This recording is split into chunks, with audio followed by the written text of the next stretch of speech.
Oh, such a pleasure. Good morning. Good morning. Thank you for your patience, everybody who was trying to scramble with me. I restarted, and anyways, it's not good morning for you though. You are in Switzerland, so it is 4 p.m., correct? Yes, it is. Wow. How was your day? Did you have a good day? Good, good. Rolling very well. Friday, so all fine. All Yes, right. Oh, today's Friday. yes, Happy it is. Friday, everybody. That's Yes. wonderful. So the way that this is going to go, I have a lot of oncology nurses that are very excited to hear you talk, and a lot of oncology physicians that are excited to hear you talk. Cool. But a lot of these people have family members that have cancer, or people with cancer are going to be listening to this. So I feel like you have such unique perspective that you can kind of give advice and talk to everybody who's involved with anyone who has cancer. So first of all, I'll just introduce you, and I've been practicing your last name. It's Dr. Martin Inderbitzin. Is that Yes, correct? correct. Not Can not you such a say it? simple name. Yes, Inderbitzin. Inderbitzin. Okay. Yes. So you are a neuroscientist, and then you have now gotten a research grant to study mindset and cancer survivorship. Is that like a good way of summarizing?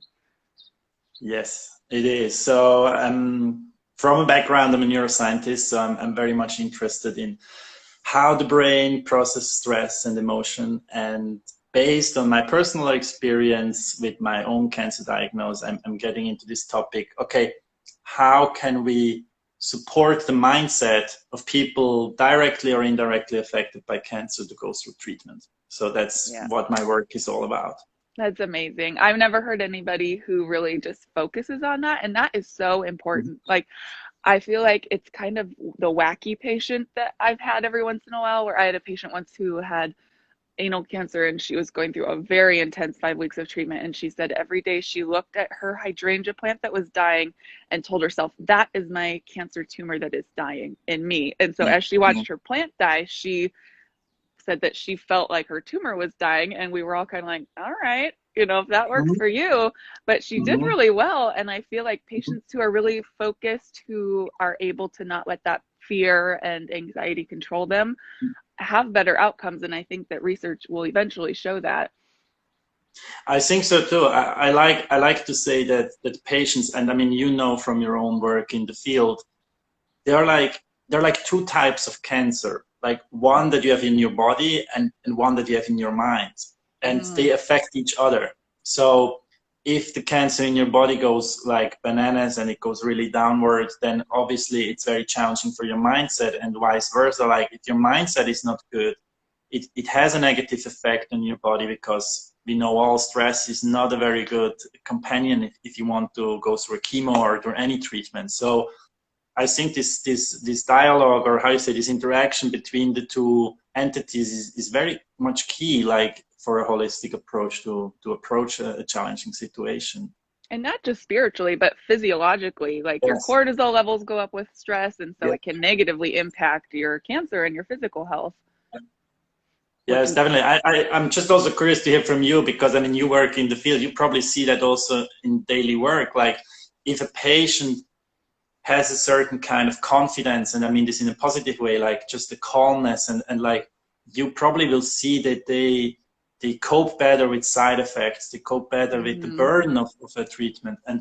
And I think that is so much underestimated in modern treatments. It's just like, okay, here's your chemo, here are your pills, your infusion, and just go. And it's just separated. I think it's a very, very bad approach. Yeah, and I can think of two extremes. Like one patient who lived like way longer. When I left, she was still alive and doing well, but she had gone through a few different lines of treatment for colon cancer. But she would be like, "Give me my Xeloda, and I am in my trailer to the national parks. Like, Yeah, I'll do labs yeah, in Montana if you want." And I would be like, yes. "You're going through cancer treatment. Like, you need to be by the hospital." And she was just kind of like, I'm living my No, life. Like, I'll take my pills on the road and like, I'll do what you say. yes. I'll do my labs, but I'm like, my life does not revolve around this. And I think now the more that experience that I've gotten, I'm like, she really had it right. That was, do what your doctor orders and the Yes, treatment that's been shown to give you the best results, but like, don't let yes, it take over everything. You don't have to become an invalid. yes. No, it's a funny example because I had a similar experience in one of my treatments that I wanted to go to the mountains, and I coordinated that actually with my oncologist here in the city, that I could go there and I could do blood tests in the hospital, in the local hospital in the mountains, and they would like talk with each other and coordinate my treatment. It was just awesome because I didn't have to travel up and down. And I think that's so, yeah, crucial to also see like, okay, what does this patient need at the moment? Like not just And them as I'll tell machines. you, probably the first initial response is like, oh, that makes more work for us. Like that's Yeah, work for, and I think it's great if as a patient you're like, I'll find the hospital, or I'm going here, there's yeah. this hospital close by. So that kind of helps the care team. But Mm. can you talk a little bit back about when you were first diagnosed with pancreatic cancer? And you talk a little bit in your tech talk, and I saw you like commenting to some people, like there really isn't a great kind of pancreatic cancer. Like when you Google it, there is not helpful, not supportive, not Mhm. encouraging information out there.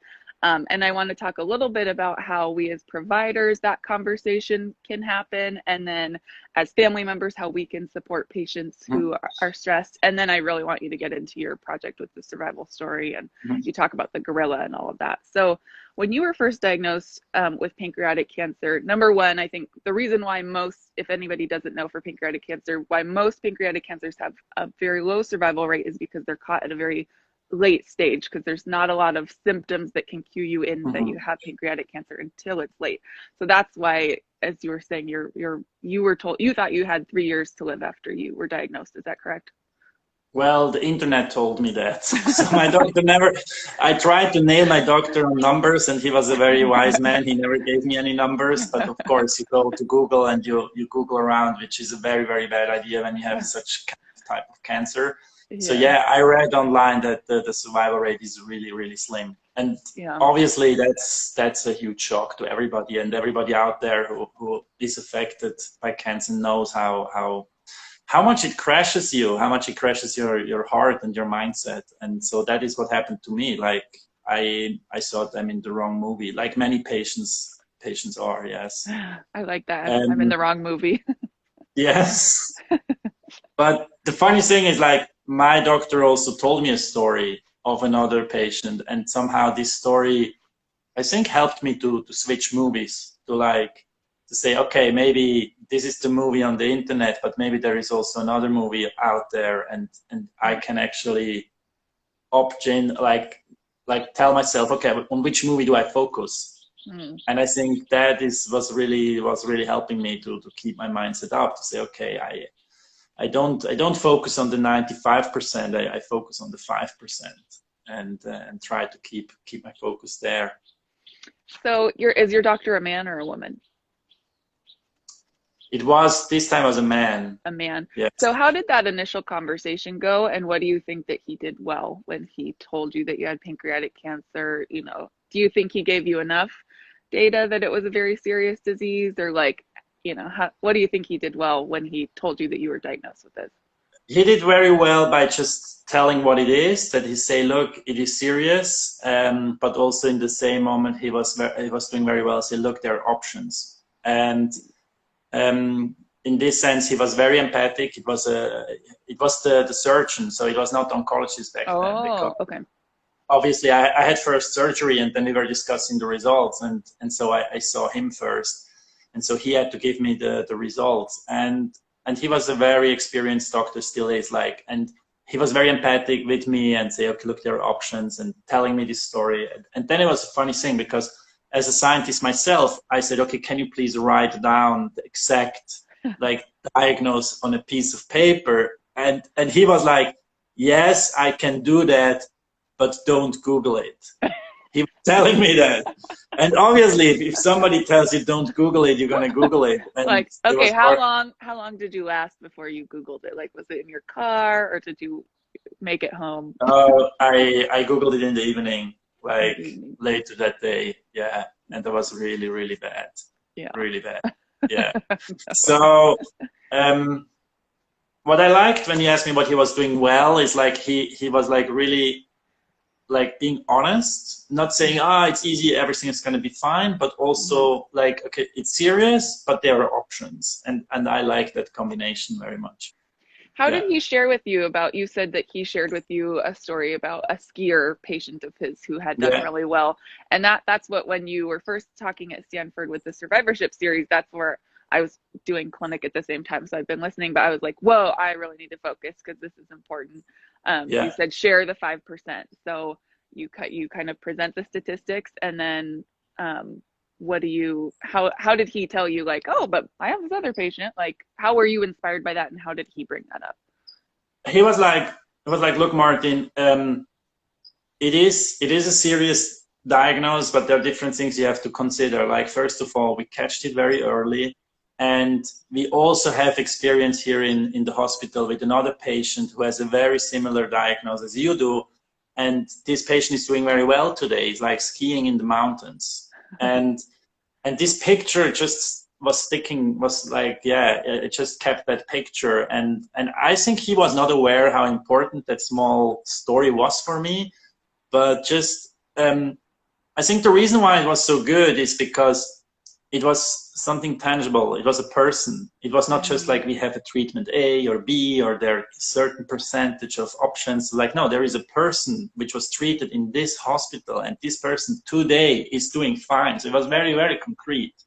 Yeah. And I think that's where the emotions are triggered. And like my emotion was like, okay, that's like gonna work maybe also for me. Yes.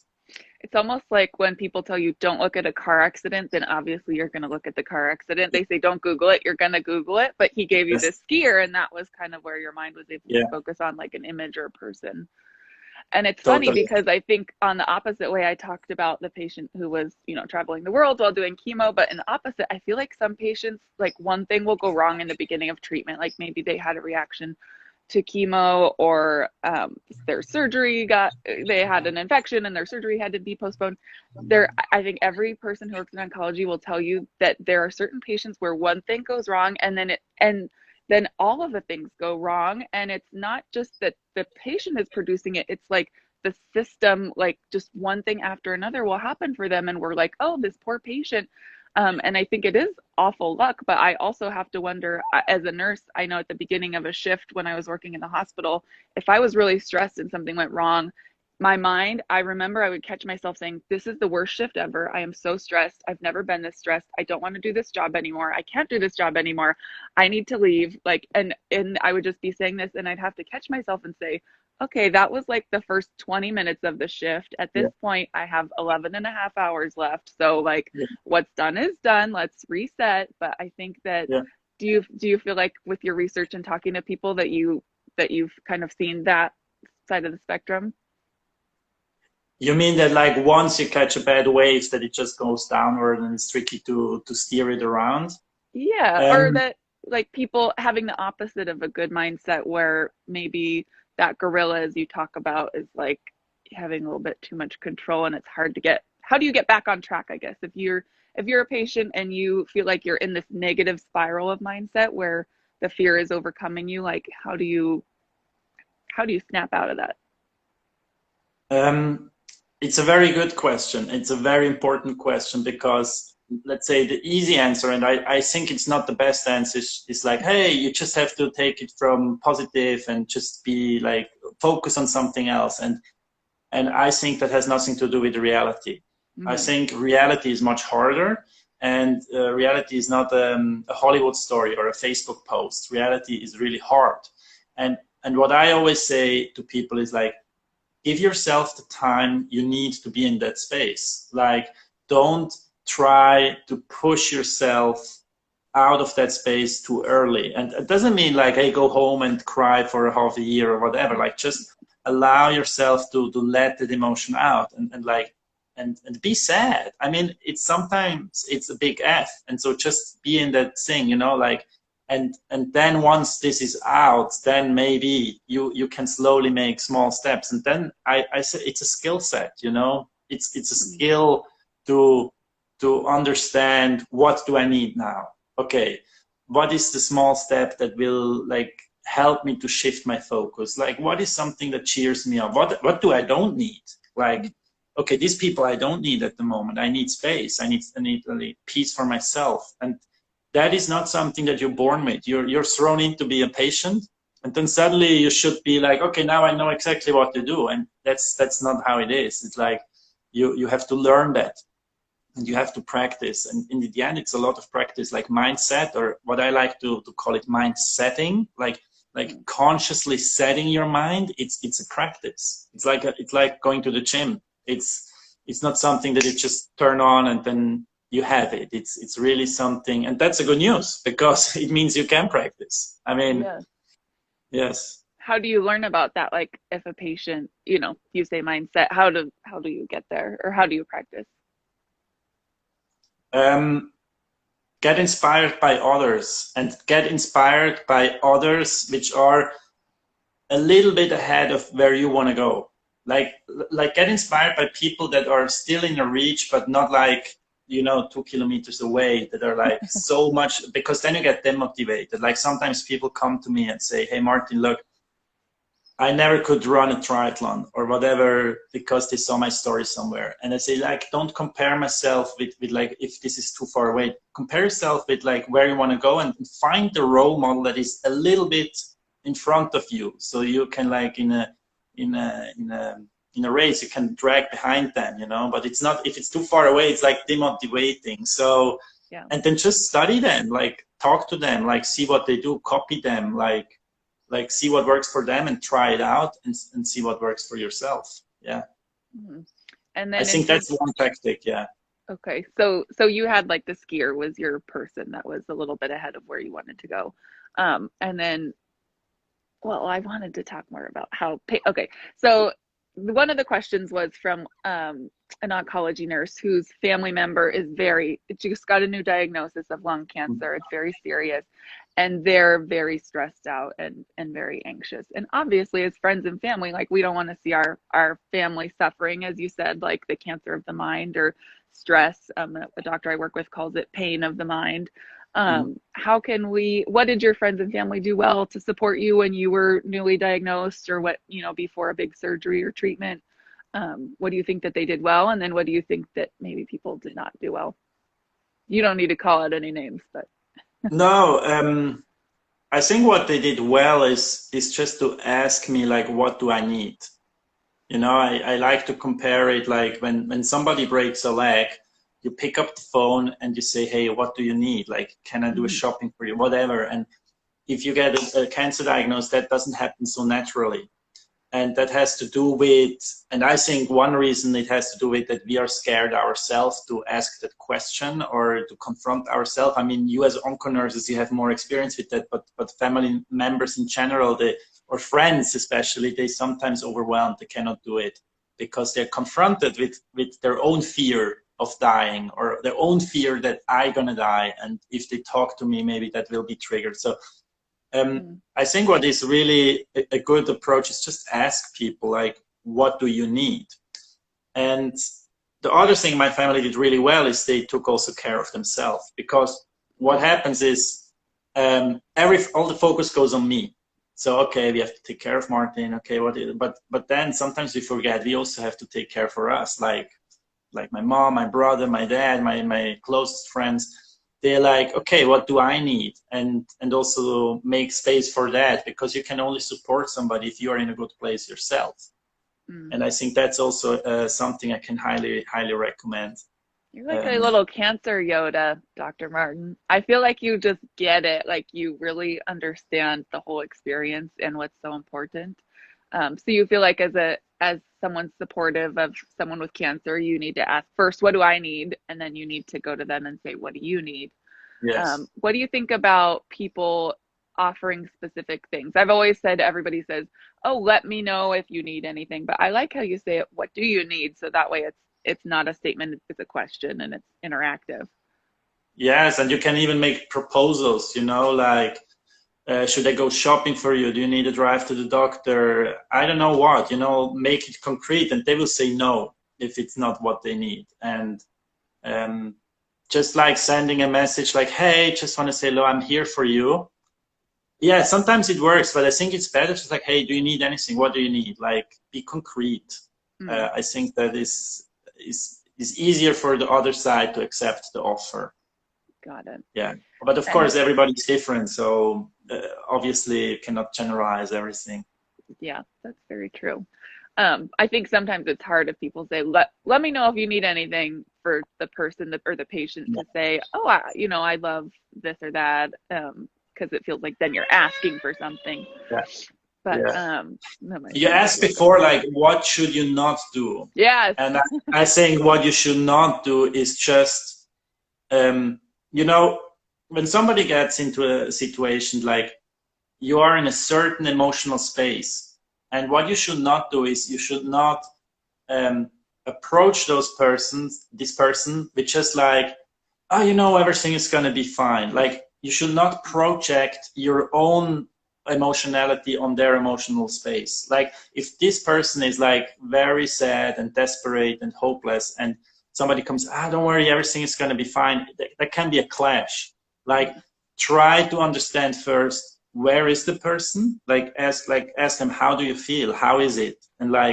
And once you know where they are, maybe you can offer advice. But just like coming and saying, you just have to eat carrots and whatever, like, maybe that is not what they were asking for. They just wanted to have a hug, or I don't know. So Yeah. that is sometimes what is a bit tricky. Like, I got so many dietary advice, what I should eat and do and not do. And it's funny because I probably read more books in the 8 years about diet than all of the people giving me advice. So it's kind of like, yeah, thank you. I know. Yeah. I mean, okay, what do you have, like, a good phrase for what you would tell? I feel like that's the number one thing. I'm like, people are going to come out of the woodworks and tell you what you may have done to cause it, what you can do to get rid of it, what their aunt tried that worked. Do you have like a good phrase that you tell people when they start giving you advice? Like, I always try to be polite, yeah, I'm like, just like, thank you. Yes, it's a good idea. Or, like, I'm not getting into, how you say, I'm a big believer of harmonious energy. So I know it comes from a good place. So yeah. So yes, I you take say, it oh, thank seriously. you. That's a great idea. That's like a Yes. good. Or say, yeah, or thank you, I tried that. It was actually very interesting. Or yeah. It was very interesting. That's really funny. How about doctors or nurses? Did you come across any did that you would like go back in time and say, don't do that to patients, or that maybe said something in a way that wasn't well received, or do you have anything that comes to mind? Yes. First of all, I want to say that I'm a big, big fan of onco nurses. And that's also one reason why I'm here on this chat, because my experience is they often know much more practical things and knowledge that is actually useful for patients than the doctors. The doctors are very theoretical, very like they know what is in the books and so, but they have less contact with patients. They have less this emotional connection. And I learned so much from oncology nurses. Like, okay, how can I do this? What can it was just I think it's an underestimated, really, really important resource of the healthcare system. So I learned a lot there. And what you should not do, and this goes now into the direction of doctors, is I think you should not give too early conclusions before you've checked everything. Hmm. And I had that twice, that in positive and negative directions, like once telling me, hey, the scan is all clean without looking at it, Oh, without looking at it like in detail. And oh, the next day we found, it's not clean. oh. Um, or the other way around, like saying, hey, it looks really, really bad, and it seems like we cannot have any surgery, and it's like really, really bad. And then like a week later, we like, okay, no, actually we can do something. And so, that's like really, you should never do that. Like, if you don't know, just say, we don't know yet. It's so much better than just saying anything. That's Yeah. true. I think that we know that patients get so stressed waiting for scan results. I feel like that's one of the number one things I hear from patients is like waiting to hear the plan if they don't have a plan to begin with, or having a scan and waiting to hear the answers. In my mind, the patient is just like in mental and physical torment until they hear the results. Even if they're bad, they'd rather have the bad result than be waiting for the result. So I think that's a really important note to Yeah. really make sure that you have that finalized report before you talk to patients, because Yes. yeah, it's better to wait even, and Yeah. then what, did you have any kind of coping mechanisms for when you're waiting for either a scan result or, you know, if you know you're having a surgery or treatment, like how do you cope with that? Scan results, my tactic is really like trying to distract myself until the very last moment. Like, Mm. of course, once you sit in front of that door and it's like now it's your appointment, you cannot do anything. It's just horrible. But Yeah. until that day, I really try to distract myself. I'm always saying, look, if I worry now, it just destroys my present moment. Like it has nothing to do with what I have now. So I will know in a week. And so until then, I just try to distract myself. And that's on a conscious level. Obviously, on a subconscious level, a lot of things go on. Like obviously, there you cannot hold that back. Yeah. For surgery, I treat it very much like a race day. Like surgery for me is like really like I try to prepare myself physically very much for it. Like make sure that I sleep enough in before I eat well, I do my physical activity, and if it's a big surgery, and I talked once with my surgeon about it, I even try to gain some weight before that. Mm. Like I try to weigh like 2-3 kilos more, so that like once in the week, 10 days after, I have some reserve. And yeah, I take it really like how you say, a physical approach or a sports approach. Like, yeah, that Mm. helps me a lot. Got it. How about mentally? Like, and then I think, well, I'd love to, for you to just like open the can of worms about your whole project and everything, but you talk about the gorilla being like fear and Yeah. anxiety. How do you cope with that while you're waiting for a big treatment? Or even, you Um, know, just coping with cancer? from my project, we were filming cancer patients all around the world, and I always like one mantra that I keep telling myself is like, there are people who would love to have surgery. Oh, that's Like such a good like point. when I'm like worried about the surgery, I know, hey, look, there are people out there that cannot afford it. They live in a country with no medical system that can do it. Like, um, yes, it's hard, it's risky, that it can go something wrong, but I have trust in my team, and I'm like trying to focus myself on this gratitude. Hey, I can have surgery. And then the whole storytelling around the surgery changes completely because it's not a burden anymore. It's a blessing because I know other people die because they don't have surgery. And Mm. so this is a very important mind shift, I think, that you can make. Like, hey, as long as I can have surgery, I'm in a good spot. Like, Yes. this is how I approach it. I don't tell patients this directly, but as long as there's something on the table, like you can still live, there's hope for you, you Yes. know. And even if there's not anything on the table in terms of treatment, then obviously you can change your mindset and focus on comfort and being spending time with your family and all of that. But I think like with in terms of surgery, I'm like, if you can be operated on, that means that the Yes. hospital, that the doctors are going to bet hundreds of thousands of dollars on you that this surgery is going to add years to your life and that you are going to have a good outcome. So, like, I think, as you said, you can really take that confidence and say, you know, my team believes in me. I need to believe in my team. And this is, they're like, they're putting money on a horse basically that you're worth it. Yes.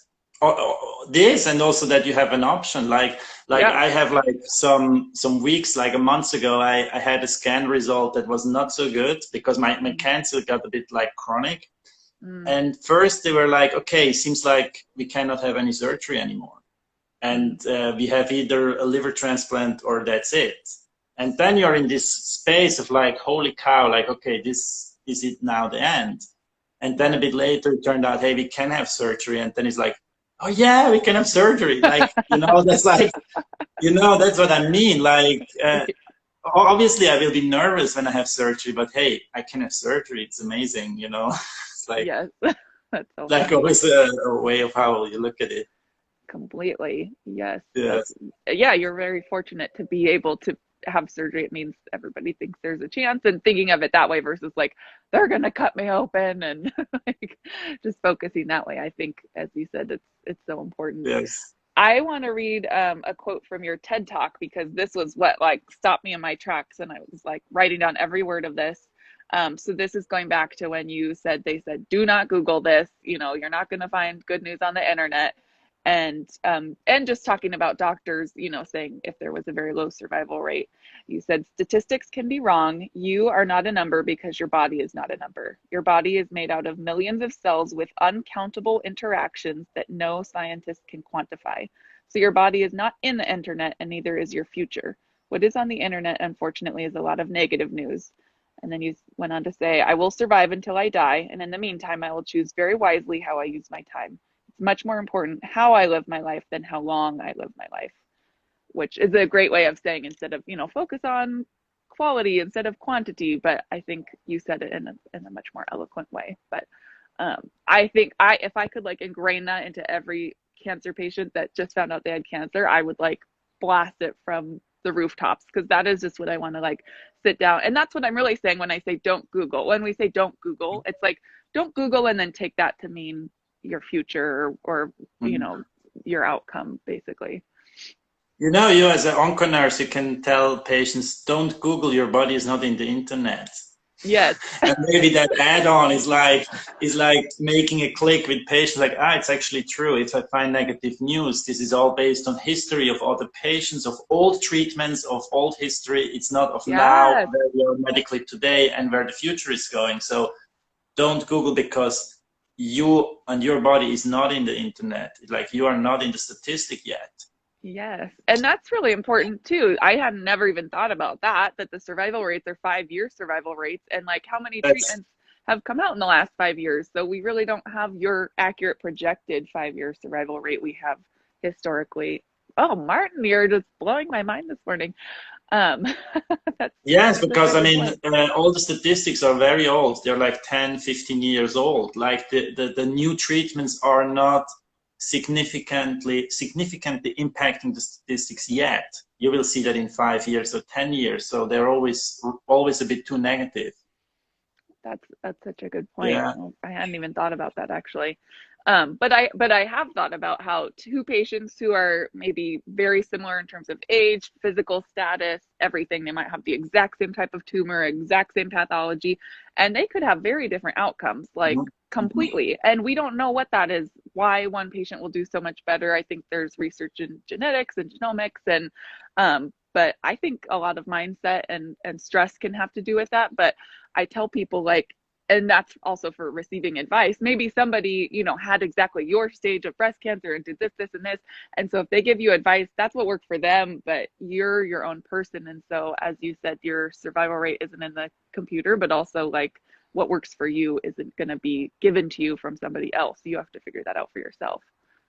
Yes, you have to figure it out, and you have to feel it. I think, and for me as a scientist, that's a very new field. I also have to open myself and like this kind of, okay, maybe not everything is quantifiable. Like, there are things in biology and in our existence, in our creation, that is about feeling it and trusting that feeling. Like trust your intuition. Like, and it's scary. It's scary to trust your intuition when we are looking for medical solutions, because it seems like this is safe, this is like a confirmation, and this is going to work, and trusting your gut feeling is like, it's, yeah, I mean, where you get it from, like, but I strongly believe that there is a lot of power in trusting your gut feeling, like to finding that connection with your intuition. And again, this is something you have to, it's a skill set, again, like sensitivity, like to open that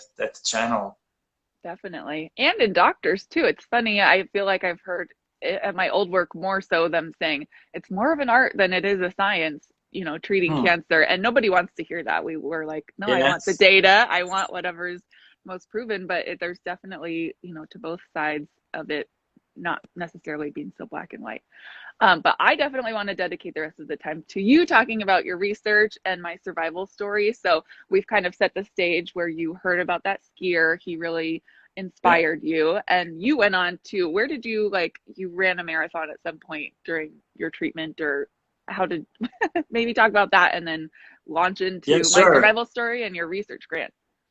So what happened is, like, during one treatment in my first chemo, I had multiple since then. I was like really desperate, and it was a moment of getting confronted by another patient, like, okay, what is this all about? Like, he said he just want to die, and I was like, oof, no, I wanted to live. So, and back then my brother just started with triathlon.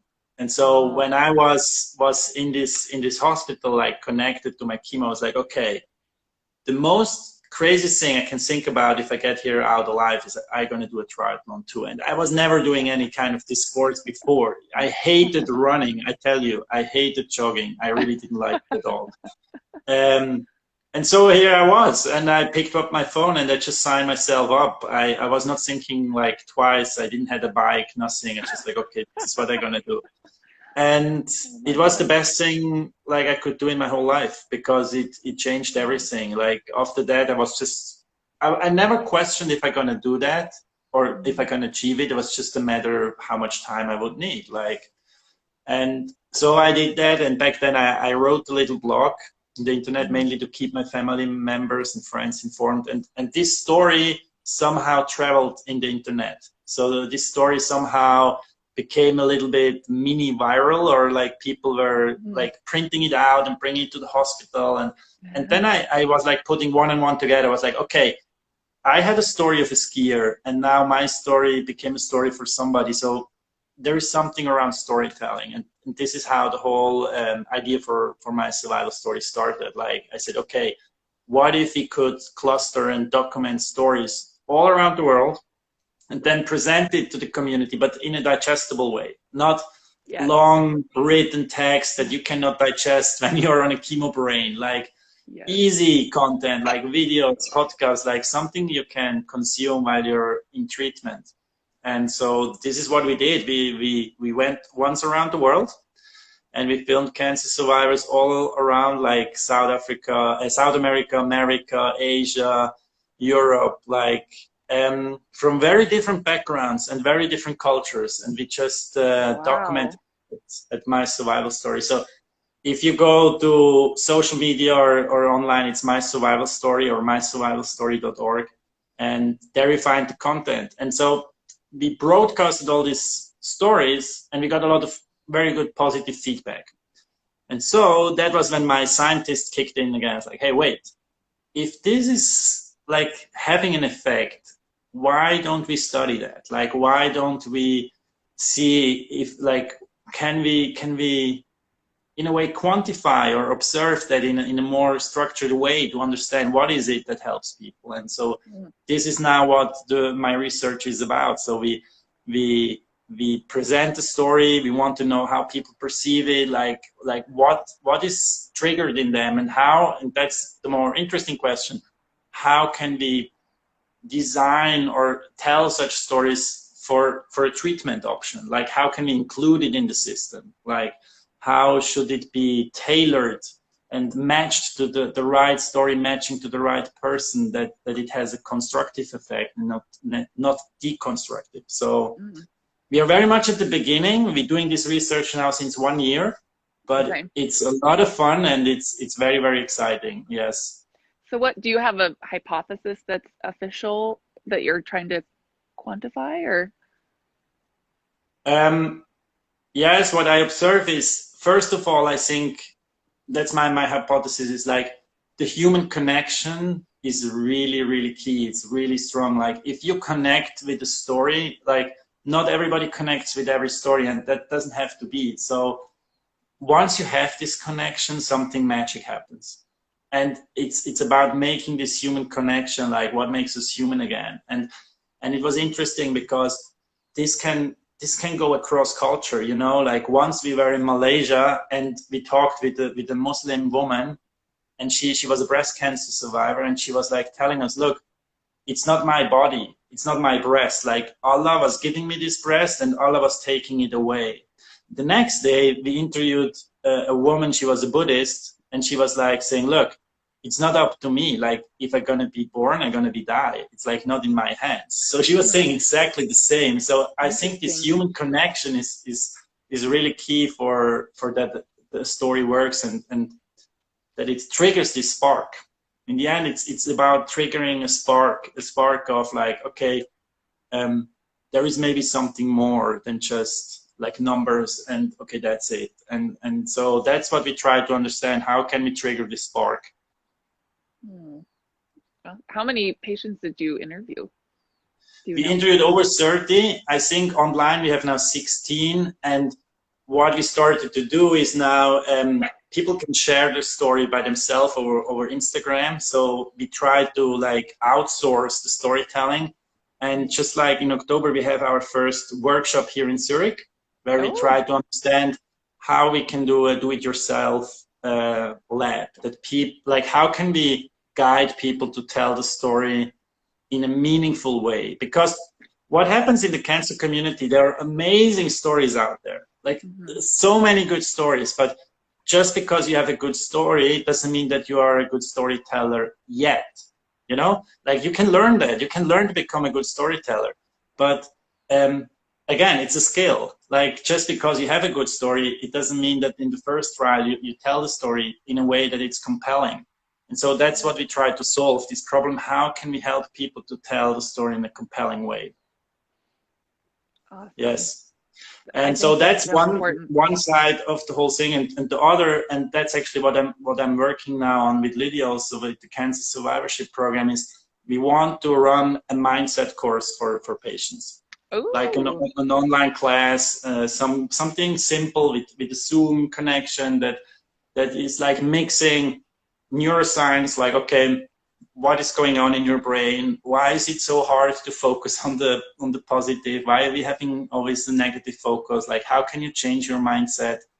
And then with a lot of practical tips and tools, like, okay, how you can do that.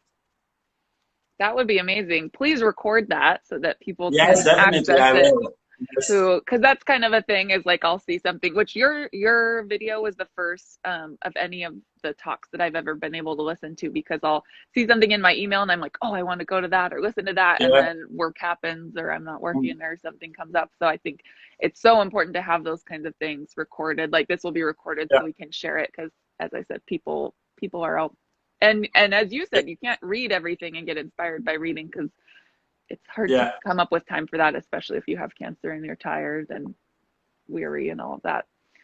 And I think that's interesting, because I've heard a lot about, support groups might not be the best for every patient, because you can kind of hear other patients that maybe are more stressed out. Like, I think it's kind of related to what you were saying. They might have a good story, but they're not good at storytelling yet. And so I feel like sometimes, as you said, those stories may not click, and maybe talking to another patient might elicit anxiety in you, hearing about what they are going through or whatnot. So that's a very interesting. Trying to connect the correct story to the correct person to be inspired. And storytelling has different functions. Like there is also the function of offloading your story. So that's a function for the sender. Like, I have a heavy story and I just have to offload it somewhere. And after I offloaded my story, I feel light. And that's very, very important.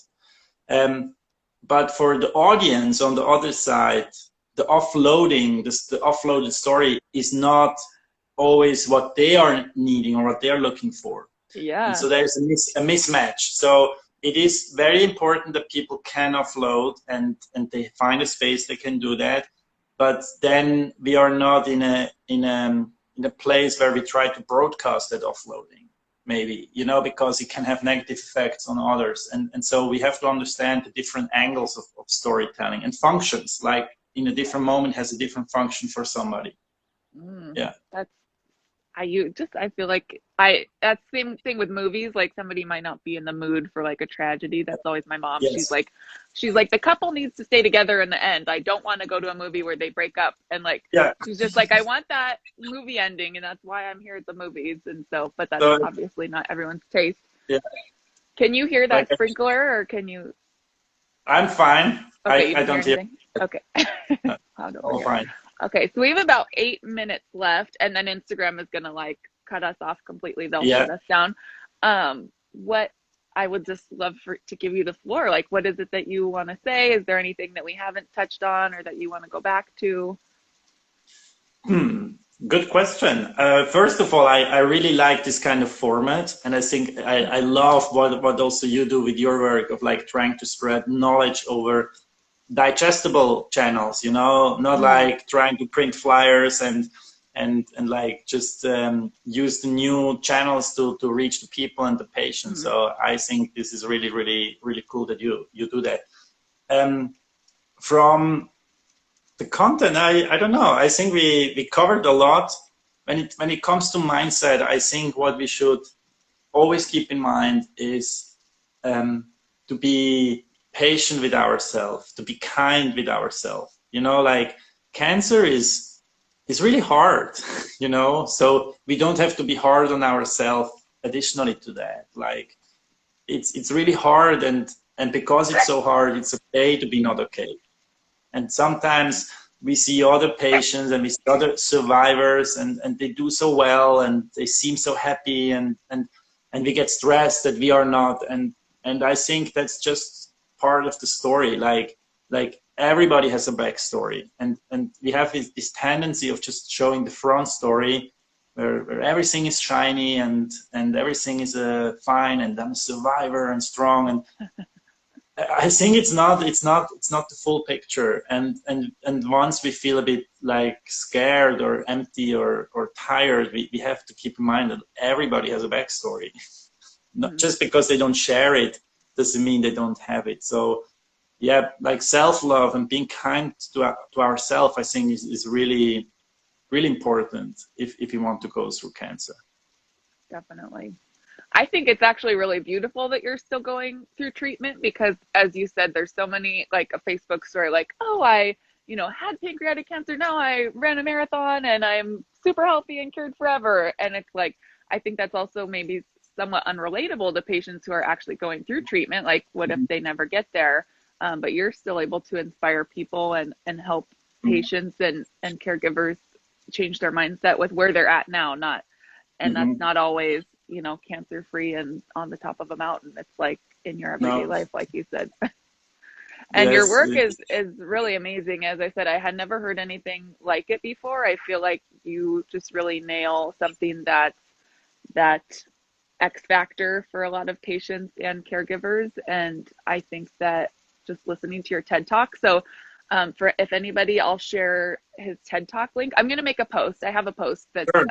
how to survive cancer, basically, and you contributed to that. I'm definitely going to put your quotes that I love and you had shared some Sure. about when you were first diagnosed, to just really like don't bring emotional baggage with you into your treatment, but Yeah. like let yourself feel everything. But I'll also definitely include your TED Talk, which I feel like is awesome for anybody, whether or not that's your interest. Like it's a great story to hear. And your research Thank you. project, because you're still collecting, you want people do a little plug for Yes, your what yes. you're Like collecting research. if somebody wants to share his or her experience, I just quickly type the social handle of um, of um, of the link. Yes, So when you go to my survival story, there in the bio, you find the link to our research study. So yes. you can participate in the research, and you can watch some of our content and give us feedback and tell us like, okay, what do you feel? Like honestly, like we want to hear your honest opinion. How To long see would like that how take people if they want to 15 minutes. 15 minutes? Yeah, 10 to 15 minutes depends how fast you're filling in the form, and you can participate multiple times if you feel like. So Awesome. yes, And then and could also I know, participate, or is that yes, only of course. patients? No, it's also for professionals and like family members. You can also share the link. We're still looking for some more. We have around 155 submissions now, so we're looking for Oh, 200. So we okay. want to have a Let's bench get of, there, Martin. yes, Let's get there. I exactly. definitely think with all the oncology nurses and doctors and patients who are going to hear about this, like let's get to 200 and let us know when you do. Let's keep fingers crossed. Definitely. Well, Yes. actually, I think I is there anything else you want to squeeze in? Because this would be No, next but week. maybe there are some questions from the audience. I don't Oh know. It's yeah, my first Insta Live. I don't know how this works, but I normally in the know. talks, People can uh, share questions. If anyone has any, they can type them up now and we can squeeze an answer out of Martin. I kind of incorporated what I had been sent before, because I asked if anyone had any Okay. questions before. This is how it But goes. we'll wait a minute to see if anyone has any last minute questions. And then the whole like goodbye thing is always, it's really abrupt. And it's just like, it's So just the live ends on the hour. It's like, then it's finished. after Yes. exactly 60 minutes after you start. Yeah, it's like, Okay. in the morning. Okay. Well, I'm not seeing anything, but I think you're pretty open Yes. if people want to message you on Instagram Sure. or thank you so much. Martin, or Dr. Martin, Well, what do you like to be? Dr. Inderbitzin. the Martin is perfect. Martin I is cannot perfect. thank you enough for your time today Yes. and for prepping for all of this and for the work that you do. I think it's so Thank awesome. you. I love that Stanford has really noticed how meaningful what you do is, and that they're sharing it with us as providers, because as I said, we haven't received anything like this before. So I think it's You know, so I also love that, because I had such a hard time back here in Switzerland to pitch the idea. And I mean, I'm running this project since 6 years. And since I get like some positive feedback and collaboration with Stanford, it's much more easier here back in Switzerland to sell the idea. So for me, it's actually a blessing. Yes, it's really, really cool. Wonderful. Well, I'll have to get in touch with Lydia, whoever she is. And Yes. Miriam Kwan, who works with me, says, thank you for sharing your story and knowledge. Thank you. Oh, well, thank you, Martin. I'll be in touch about the you. post, and then we can share it all. Yeah, thank you very much. Have a good evening. And have a good day. Take care. Thank you very much. Bye. Goodbye. Bye-bye.